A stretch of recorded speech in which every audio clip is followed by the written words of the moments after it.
La réalité du Saint-Esprit. Le Saint-Esprit de Dieu est peu connu par les chrétiens parce que plusieurs ne l'ont pas encore revêtu et même pour ceux qui l'ont revêtu, il demeure un mystère. La lecture de ce livre vous permettra de le revêtir, de connaître son langage et de découvrir les mystères cachés de sa personne. Pour tout contact, appelez au plus 237 678 78 16 21 plus 237 242 0020 09 et il deviendra pour vous une réalité. La réalité du Saint-Esprit, un livre écrit par le révérend pasteur Caleb Ngwa à Tangana.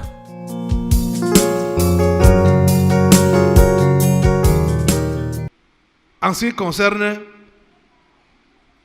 le baptême du Saint-Esprit, la religion a donc instauré sa façon. Chez les catholiques, comme je parle de catholiques, c'est parce que c'est là-bas que moi j'étais auparavant. Baptême du Saint-Esprit, c'est ça qu'ils appellent confirmation. Je me suis arrêté seulement à la communion. Je n'ai plus continué avec les autres machins de catholiques là. Parce que déjà, comme je vous dis là, je me questionnais. À chaque étape, je me questionnais. Je voyais des incongruités qui étaient là, dedans. Ce n'était pas convaincant. Donc, il parle de confirmation pour faire allusion au baptême du Saint-Esprit. Et on dit que c'est l'évêque seul qui fait ça. Et ça se passe comment? Qui s'est confirmé ici, catholique? Dis-nous comment ça s'est passé. C'est une grosse comédie, une grotesque comédie, en réalité. Parce que je me rappelle, on ne vous parle vraiment pas du Saint-Esprit, ça n'a rien à voir. Et puis l'évêque, il vient, je crois qu'il utilise le pouce, il crampe ça dans de l'huile, il vous fait ça, il dit que vous êtes confirmé. Évidemment, il y a également des cours de doctrine. Mais vraiment, ça n'a rien à voir. Je vous assure, ça n'a rien à voir. Mais c'est ce cérémoniel-là, qu'on dit que c'est le baptême du Saint-Esprit. Oui. Ça dit qu'il prend avec son pouce comme ça, il prend de l'huile, il vous met là, il dit que vous êtes confirmé. C'est ça la confirmation là. C'est ce que moi j'ai fait. Voilà. Et il dit que vous avez reçu le Saint-Esprit. Voilà, c'est comme ça. Voyez. Voilà les histoires de la religion. Ça saute aux yeux pour celui qui lit la Bible ou qui a lu la Bible. Parce que déjà, quand on vous a même fait ça, est-ce que vous avez même lu la Bible? Vous ne connaissiez pas la Bible? Chez eux, on ne lit pas la Bible de toute façon. On ne lit pas... Voilà. Parce que déjà, les catholiques ont caché la Bible pendant plus de 100 ans. Pendant plus de 100 ans. Je me rappelle que j'ai lu la Bible, j'ai touché à la Bible, je devais avoir 17 ou 18 ans comme ça, pour la première fois. Pourtant, mon père était catéchiste. C'est lui qui faisait les messes chaque matin dans la petite chapelle qui était à côté de notre maison. C'est lui qui dirigeait ça. Je n'avais jamais vu la Bible, même avec les yeux. Je n'avais jamais vu ça. J'ai vu la Bible, j'avais entre 17 et 18 ans comme ça. Et pour m'approcher même de ça là, c'est par courage même que j'ai touché à ça. Parce que toutes les histoires qu'on nous racontait autour de ça, c'était terrible. On disait que personne ne doit toucher à la Bible. Ce n'est que le prêtre, et ce n'est que les dimanches qu'on lit ça. Aïe, mon Dieu. La religion nous a tués. Et ceux-là qui sont encore derrière la religion jusqu'à présent, vous m'étonnez. Et vous savez que, même comme ça, le genre traditionnel là, c'est déjà criard, le genre sophistiqué a pris la place. Et c'est ça qu'on va appeler aujourd'hui les églises éveillées. Mais c'est toujours la religion. Pire, elle est même pire, mauvaise, plus que les autres. Parce que chez les autres, comme ils ne sont même pas d'abord dans la Bible, quand vous lisez la Bible, vous pouvez rapidement comprendre que cette pratique n'est pas biblique. Mais les autres aussi, qui disent qu'ils sont éveillés, ils vous font comprendre que ce qu'ils font là, c'est la Bible. On revient sur notre texte qu'on vient de lire tout à l'heure là. Parce que là, c'est le moderne. C'est-à-dire la religion moderne. Je commence par la tradition. Parce que c'est par là que nous tous on commence. Avant d'arriver maintenant au niveau du moderne. Au niveau de la tradition, quand tu vas lire la Bible, tu vas dire, ah voilà, non, ça là, c'est traditionnel. Ce n'est pas dans la Bible. Ça ne doit pas se faire ainsi. Mais maintenant là, les autres qui disent que eux, ils ont reçu le Saint-Esprit, ils parlent en langue, on va arriver là. C'est ça qu'on a eu à lire là maintenant. Les 2 versets qu'on a introduits là. On parle en langue, on prophétise, on fait les miracles, on fait ceci, on fait cela. Et on dit qu'on est rempli du Saint-Esprit. Oh mon Dieu, ta grâce. Mais ce qui est vrai, c'est que chaque personne qui se repent en vrai reçoit le pardon de ses péchés et le baptême du Saint-Esprit. Ce n'est pas une histoire qu'on lui raconte. Ce n'est pas quelqu'un d'autre qui vient lui dire que tu as reçu. Lui-même, il le sait. Parce que ça se produit avec des évidences. Vous comprenez, non? Ça se produit avec les évidences. C'est une vie. Dieu vient vivre en nous. Écoutez, quand vous-même, quand vous êtes là, il vous est arrivé d'être seul et de sentir qu'il y a une autre présence, non? Hein? Qui a déjà remarqué ça? Comment tu sais ça? Et souvent, ça, c'est des présences maléfiques. Hein? Ça a souvent été des présences maléfiques, c'est ça, non? Mais comment tu sais ça? Hein? Tu sens qu'il y a... Parfois même, tu as la chair de poule. Parfois même, tu peux savoir quelle direction ça a pris pour venir et quelle direction ça a pris pour partir. Tu sens ça là. Tu sens ça. Vous avez souvent senti ça, non? Mais écoutez, ça c'était les présences maléfiques. Quand la présence de Dieu va donc venir en toi là, tu ne vas pas sentir ça. Bon, quand vous avez souvent eu ces visites maléfiques là, quelqu'un vous a dit que, est-ce que vous avez eu besoin d'une confirmation pour attester que quelqu'un est entré dans la salle, dans votre chambre? Quelqu'un vous a dit ça? Qui vous a dit ça? Hein? Qui vous a dit ça? Vous-même, vous avez senti ça, non? C'est la même chose. C'est la même chose. Quand la présence de Dieu est en toi là, vient sur toi là, tu n'as pas besoin qu'on te dise que comme je t'ai mis l'huile là sur la face, tu as reçu le Saint-Esprit. Ce n'est pas ça. Ce n'est pas une théorie. Hein?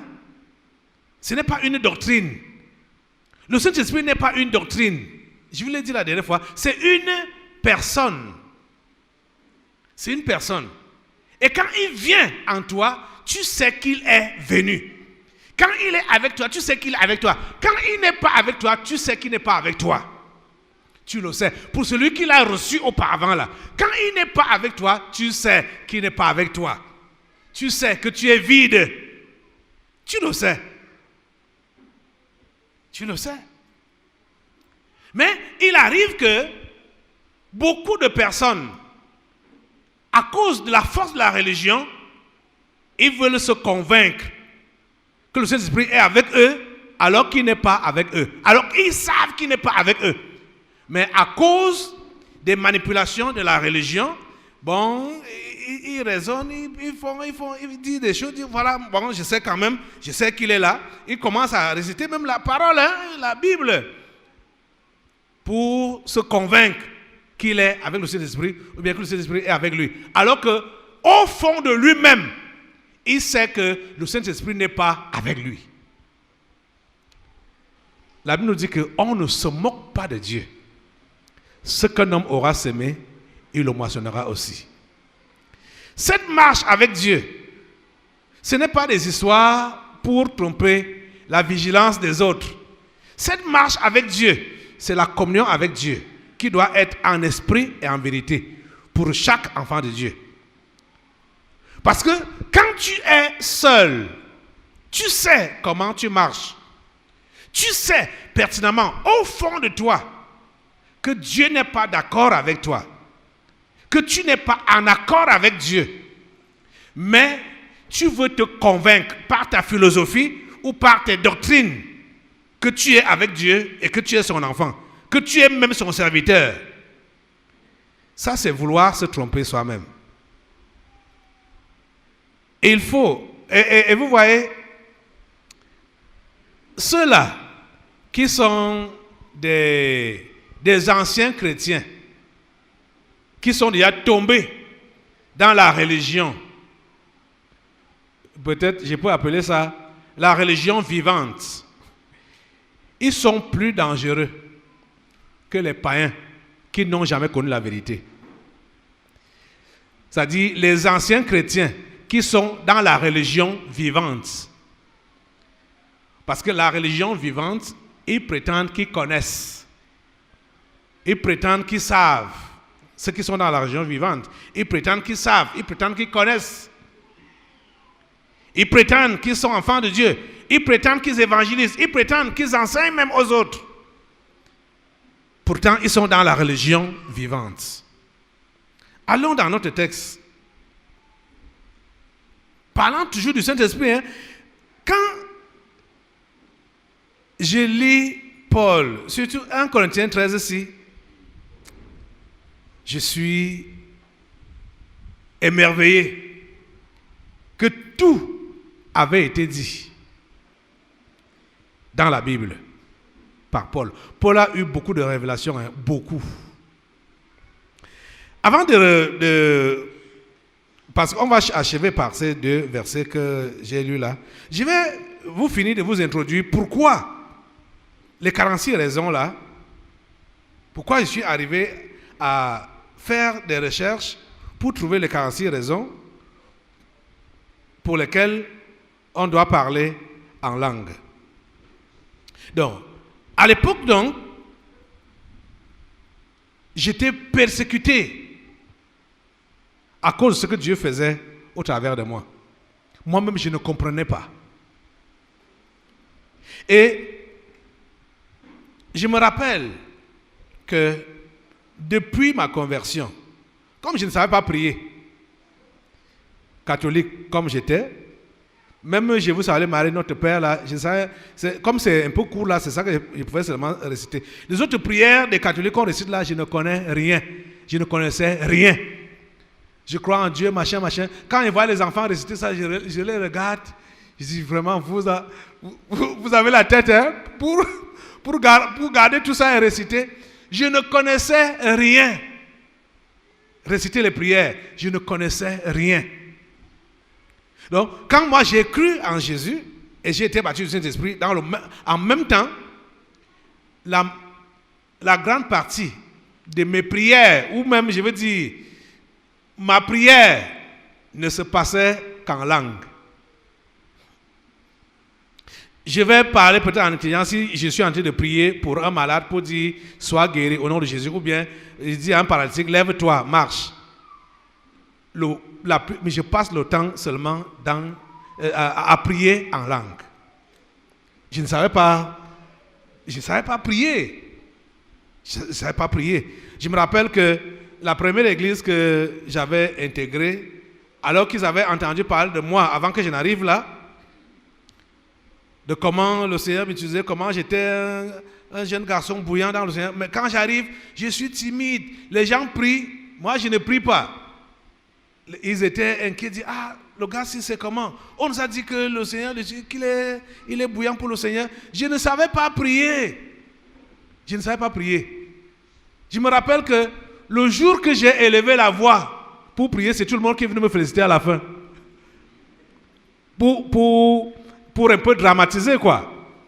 Mais je veux dire que beaucoup de gens étaient soulagés. Pour dire, enfin, on a entendu sa voix. Parce que c'était la tradition dans l'église là. Les gens prient les uns après les autres, ils élèvent la voix, machin, tout ça là. Et mon Dieu, ta grâce. Dieu m'a donné la grâce de me débarrasser de beaucoup de traditions. Parce que les prières que les gens élèvent là, ça ne part pas vers Dieu. C'est pour les oreilles de la congrégation. Ô Père éternel, Dieu d'Abraham, Dieu d'Isaac, Dieu de Jacob. Allez, il faut la poésie. Hein? Tu as dit dans tel passage, tu as dit dans tel autre passage, oh vraiment. Ça là, c'est pour que les gens disent Amen. Amen. Quand les gens disent Amen, il est content. Il dit voilà, on approuve ma prière. Vous voyez, c'est pour les oreilles des gens, de la congrégation. J'ai grandi dans ces milieux-là. Mais ça, c'est des coutumes que ça a refusé d'entrer dans mon système. Ça a refusé. C'est-à-dire, Dieu a tout fait pour me délivrer des traditions.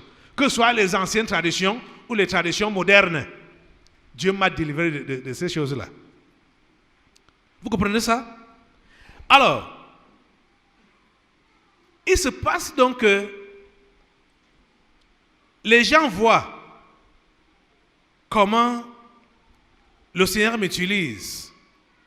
Et ils se rendent compte que quand je suis en train de prier avec les gens en assemblée, j'encourage les gens à prier en langue.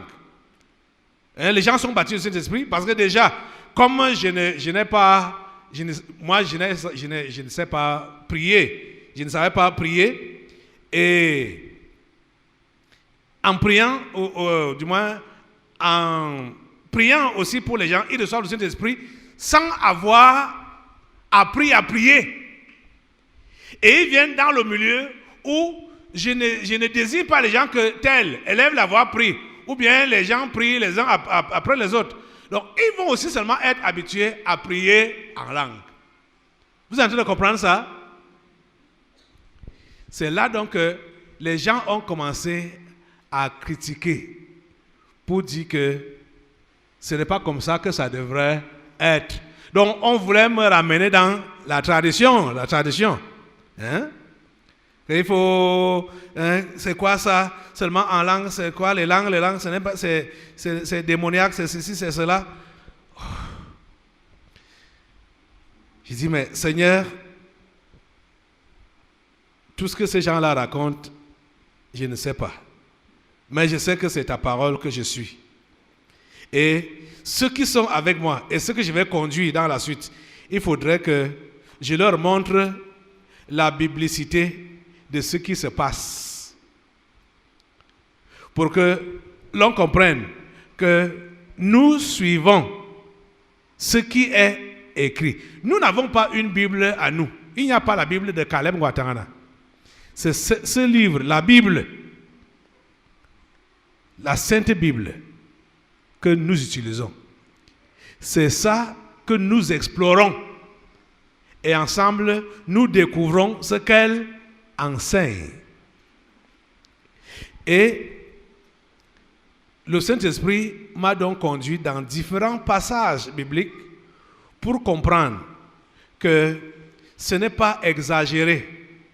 Et ce n'est pas, ce n'est pas exagéré, et ce n'est pas un péché de prier en langue.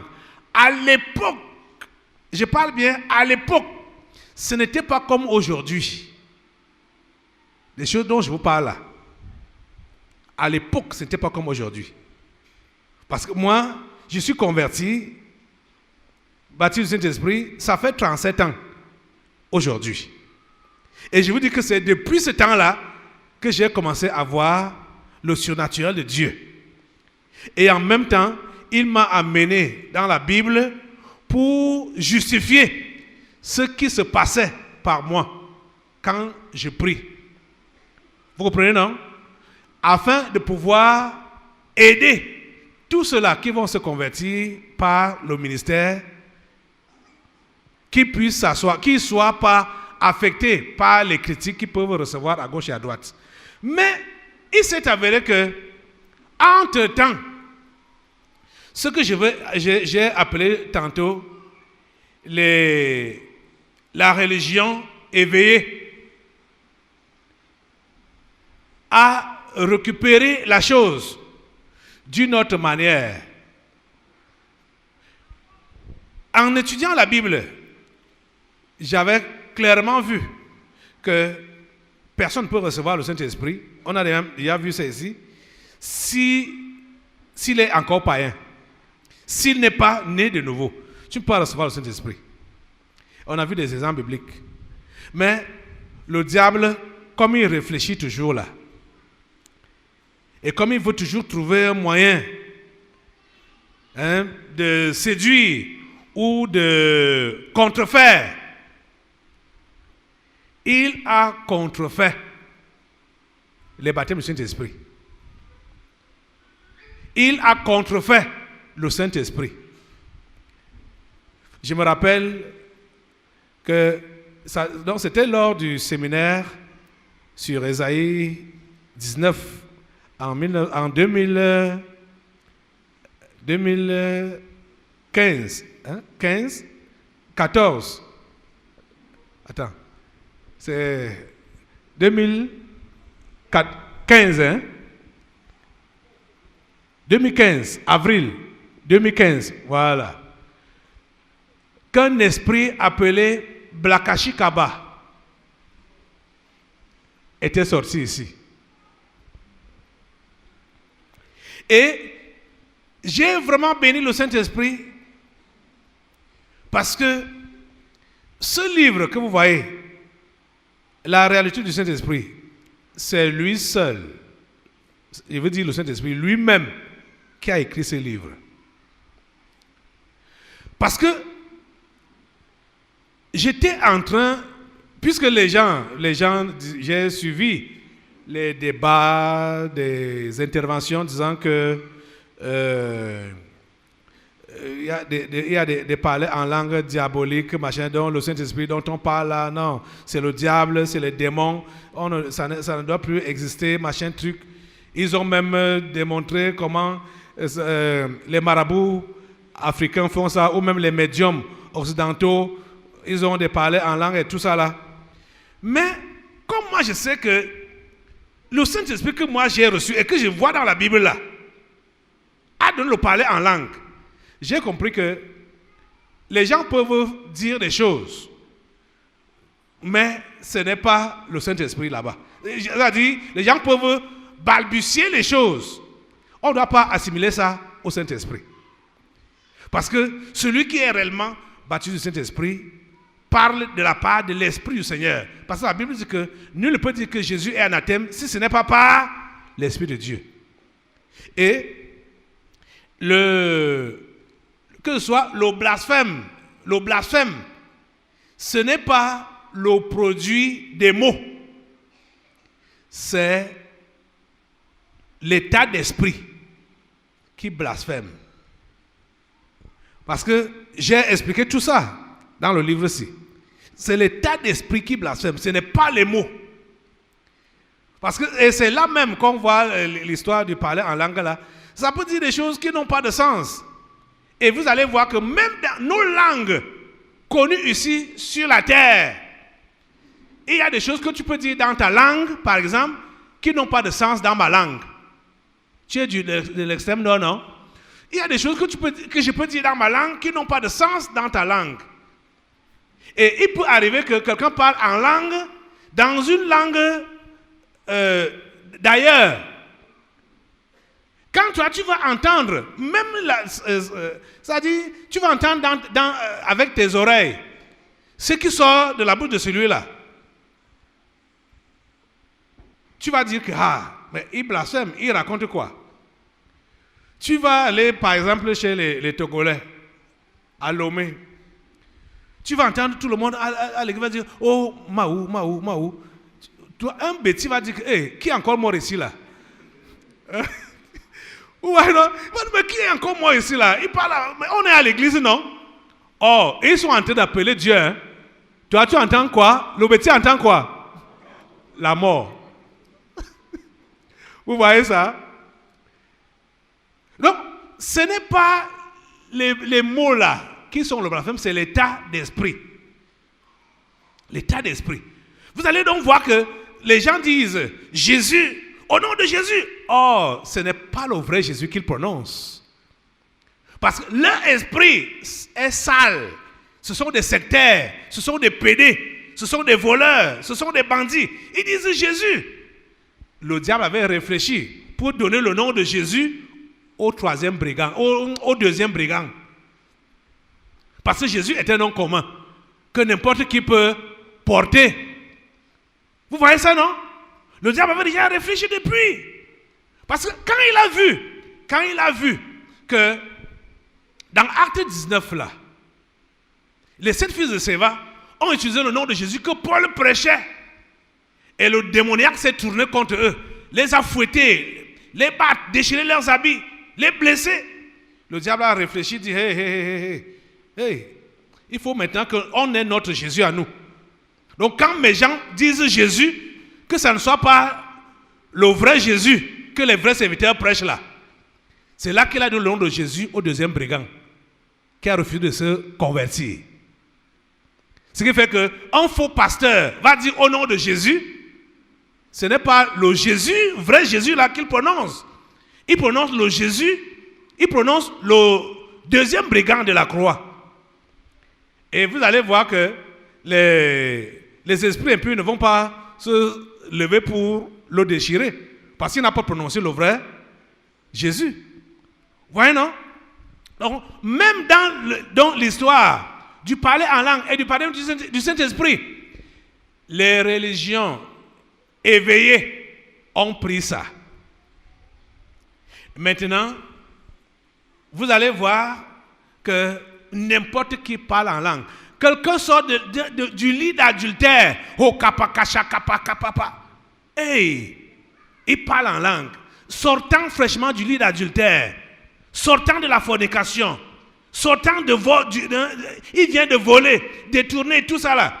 Et vous voyez, c'est tout ça qui fait à ce que les autres vont dire, ah, éveillé, ou machin, vous racontez quoi?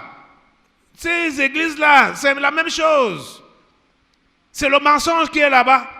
Parce que ses collègues, ses camarades savent ce que celui-là fait au bureau ou dans son lieu de service.